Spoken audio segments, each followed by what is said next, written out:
ये रेनन Martin book की पहली चैप्टर है the sentence. When we speak or write we use words.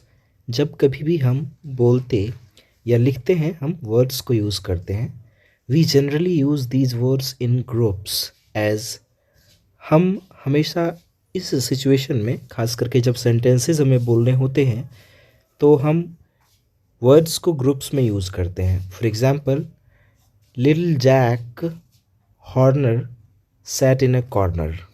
यहाँ पर एक सेंटेंस है, तो इसको कुछ इस तरह से डिफाइन किया गया है कि a group of words like this which makes complete sense is called a sentence. Simply हम ऐसे डिफाइन भी करते हैं किसी सेंटेंस को कि a group of words which makes a complete sense is called a sentence. आइए कुछ और एग्जाम्पल देखते हैं जो कि फिगर के ज़रिए यहाँ पर दिया गया है। तो ये अलग अलग तरह के सेंटेंसेस होते हैं, जैसे कि हम कभी किसी से कुछ पूछते हैं, वेयर डू यू लिव, तुम कहाँ रहते हो, ये इंटरोगेटिव सेंटेंस टाइप में आ जाएगा। उसी तरह से एक और सेंटेंस है, Humpty Dumpty sat on a wall.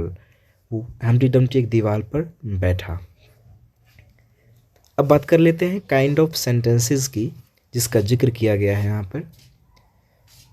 Sentences are of 4 kinds. Sentences 4 तरह के होते हैं according to Wren and Martin book.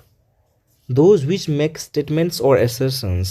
कुछ ऐसे सेंटेंसेस होते हैं जो किसी के स्टेटमेंट को कवर करते हैं या किसी का assertion होता है। जैसे कि यहाँ पर एक एग्जाम्पल फिर से दिया गया, वही example, Humpty Dumpty sat on a wall. तो हम कोई स्टेटमेंट जब दे रहे होते हैं तो हम ऐसे सेंटेंसेस का अक्सर प्रयोग करते हैं। दूसरा है दोज विच आस्क क्वेश्चंस। अब एक कैटेगरी ऐसा होता है जिसमें हम किसी से कुछ प्रश्न पूछते हैं, जैसे कि देख लीजिए एग्जाम्पल में, वेयर डू लिव, आप कहाँ रहते हैं। अब कुछ और सेंटेंसेस जो कि पहले फिगर्स में है हम उन्हें देखना चाहेंगे। How cold the night is, कितनी ठंडी रात है। बी क्वाइट, चुप हो जाओ, यहाँ पर आप देख सकते हैं। तो एग्जाम्पल्स आइए देखते हैं और तीसरे टाइप में समझते हैं, those which express commands requests और इंट्रीटीज़। अब कुछ ऐसे सेंटेंसेस होते हैं जिनके ज़रिए हम अपने कमांड्स को, ऑर्डर्स को या रिक्वेस्ट्स को हम लोगों तक पहुंचाते हैं। फॉर एग्जांपल देख सकते हैं, बी क्वाइट, शांत हो जाओ। तो किसी को आदेश दिया जा रहा है कि नहीं भाई तुम शांत हो जाओ, कमांड किया जा रहा है। तो ऐसे सेंटेंसेस को भी हम एक अलग कैटेगरी में रखते हैं, और कहा जाए तो ऐसे सेंटेंसेस को हम इम्पेरेटिव सेंटेंस के नाम से भी जानते हैं। एक और सेंटेंस है, हैव मर्सी अपॉन अस, हम पर दया कीजिए। तो एक तरह से रिक्वेस्ट हो गई ना, हैव मर्सी ऑन अस। अब बात करते हैं चौथे टाइप की, those which express strong feelings. अब कुछ ऐसे सेंटेंसेस होते हैं जिनके ज़रिए हम अपने स्ट्रॉन्ग इमोशंस को, फीलिंग्स को लोगों के सामने रखते हैं। फॉर एग्जाम्पल, जो कि हमने पहले भी देखा, how cold the night is, कितनी ठंडी रात है। और सेम, कितने शर्म की बात है। अब हम लोग जो है इसके डेफिनेशंस को समझ लेते हैं। सबसे पहला टाइप है, a sentence that makes a statement और असर्शन इज कॉल्ड डिक्लेरेटिव और असर्टिव सेंटेंस। यानी पहला टाइप होता है डिक्लेरेटिव या असर्टिव सेंटेंस का, और इसमें बात की जाती है स्टेटमेंट या असर्शन की। दूसरा टाइप इंट्रोगेटिव सेंटेंस होता है, a sentence that asks a question. एक ऐसा सेंटेंस जो किसी प्रश्न को पूछता है, वो सेंटेंस कहलाता है interrogative sentence.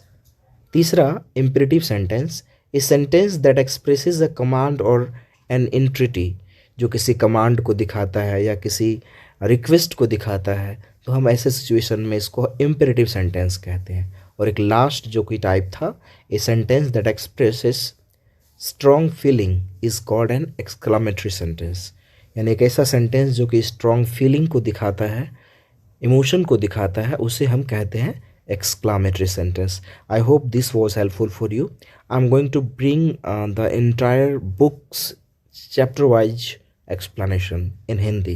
If you want to learn advanced level of English grammar, and if you're fond of learning grammar, I hope you will love this session. और यदि आपको अच्छा लगे तो ज़रूर अपने दोस्तों के बीच भी साझा करें इसे। और मेरी कोशिश यही रहेगी कि हम हर दिन एक चैप्टर आपके लिए लेकर आएँ। तो मैंने आज सबसे पहला चैप्टर आपको द सेंटेंस बताया। तो आपको इसके रिगार्डिंग यदि कोई भी क्वेश्चन है तो आप ज़रूर कमेंट बॉक्स में कमेंट करें। Thank you for watching.